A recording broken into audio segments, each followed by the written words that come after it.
Hakainde Hichilema is Zambia's 7th president after a landslide victory in the just-ended elections.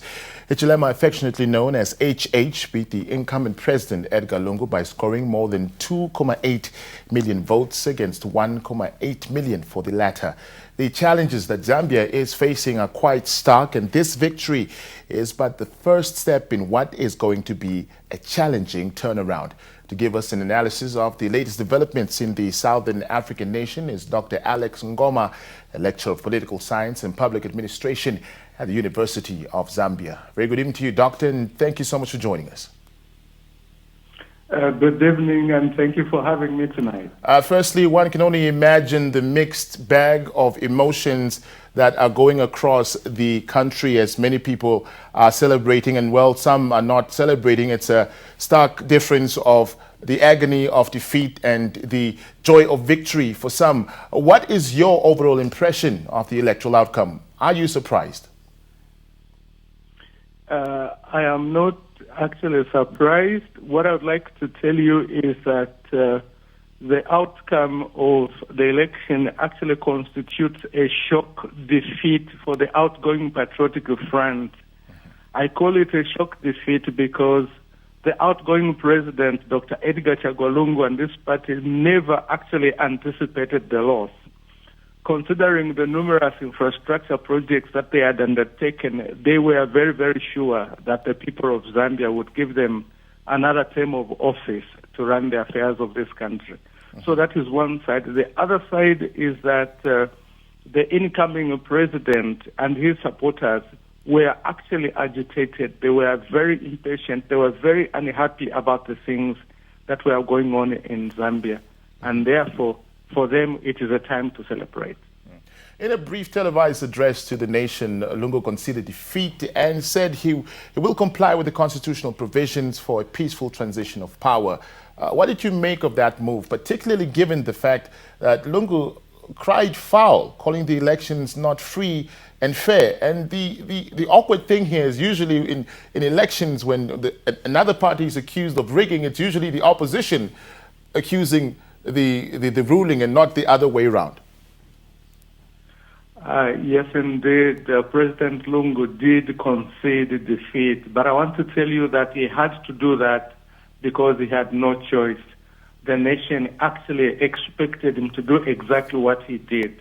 If at all he had endeavored to resist conceding defeat and tried to do other things, I'm afraid he would have been a very lonely person. He wouldn't have had any support. So he had no choice but to concede defeat. The COVID-19 pandemic, significant youth unemployment, falling copper prices from Zambia's mainstay export commodity, and unsustainable fiscal policies have led to growing public discontent with Lungu. Do you think Hichilema is the right man to turn around the fortunes of Zambia in light of these challenges? When you consider his public pronouncements, it could be that Mr. Hichilema is indeed the savior that Zambians need at this particular time. I say this because, first of all, Mr. Hichilema has constantly condemned what he termed as bad leadership on the part of the outgoing regime, and is coming actually to make several promising that have inspired the people of Zambia. He has promised that he's going to fix the economy. He has promised that he's going to uphold the rule of law, which in his own words had actually broken down. He had also promised to create jobs for the youth as well as to create various opportunities for the nation. So when you look at the promises, the pronouncements that he has made, he may be the savior that the country is actually looking for at the moment. Doctor, looking at some of those visuals that we just showed to our audience, one sees a lot of youth in the street celebrating this victory. Is it safe to say that the youth can be considered the kingmaker in these elections? Yes, indeed. The youth were actually the majority of the voters. And what actually happened is that it was the needs of the youth that came into play in this particular election. A lot of them were graduating from tertiary institutions, but they couldn't find work. There were very limited opportunities they were just roaming the streets. And so this was like a protest vote that they decided to give to the outgoing regime. So yes, indeed, the youth actually held the trump card in this particular election. Lastly, this is the third time that power has shifted peacefully from a ruling party to the opposition since the country's independence from Britain in 1964. What does this say about the political consciousness of the Zambian people, and what can the electorate from the SADC region learn from it? I would like to tell you two things. First of all, let me comment on the performance of the electoral body, the Electoral Commission of Zambia. You see, this institution has actually demonstrated that it can be trusted.